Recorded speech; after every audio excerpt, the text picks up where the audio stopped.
أول تعليق من اتحاد الكرة على نجاح قيد الزمالك لقائمته الأولى، ويكشف القادم للقلعة البيضاء.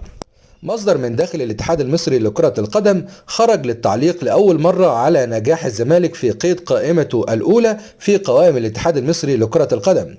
المصدر من داخل اتحاد الكرة أكد أن نادي الزمالك نجح في قيد قائمته الأولى عقب دفع جزء من مستحقات الاتحاد المتأخرة لدى القلعة البيضاء.